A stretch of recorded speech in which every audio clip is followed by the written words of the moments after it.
When I was in San Diego, I walked by a ferry port that was just about to take off, so I bought tickets and I jumped on. The first time I got on, I saw how they tied off the boat, and I realized I'd been doing it wrong my whole life. So when it was time to go back to San Diego, I recorded the skipper, and this is how he tied off the mooring. This is what he ended up with. Let me show you how he tied it. As the boat came up, he threw the line under the cleat. He went around the posts, and then over the top, and then the last time he went over, he gave it a twist so that the working end is underneath, and then he pulled it tight. Let me show you how I was taught. You take your rope palm up, you make sure that your line from the boat is right on top of the cleat, you give it a twist, and then this upper part of the loop, you go over the top, and then you throw it over the other end. And this gives you a constrictor knot, which works great, but let me show you the issue that you have tying it this way. When you grab your rope and you throw it over the top, if you're in rough seas and you go over the other side of the cleat, the boat can pull back and now you're caught with your hand. Don't get caught. The way that skipper worked it, at any point you can let go of the rope and it's not going to grab onto your hand.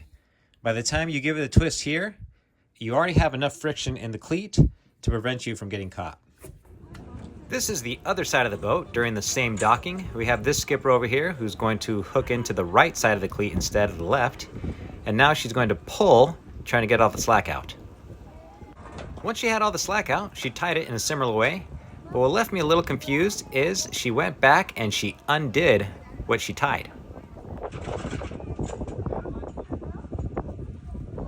Then instead of doing a double turn over the top of the cleat, she did a single and pulled it tight. I know we have some sailors out there, so please leave a comment if you know why she may have done it. All right, let's be professional like the skipper. We'll go around both posts, over the top, and before we pull in our final hitch, we'll give this a twist and throw it over. There we go. Now let's see what happens if we were to come off under this side. Oh, we're still good.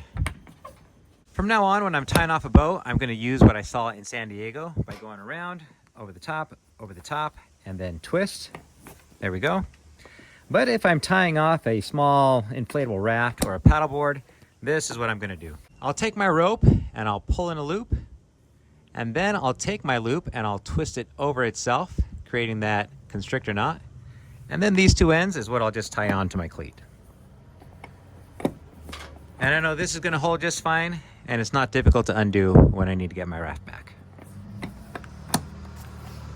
Thanks for watching. If you'd like to support my channel, you can pick up a Blackwall carabiner at my shop, awesomeforsale.com.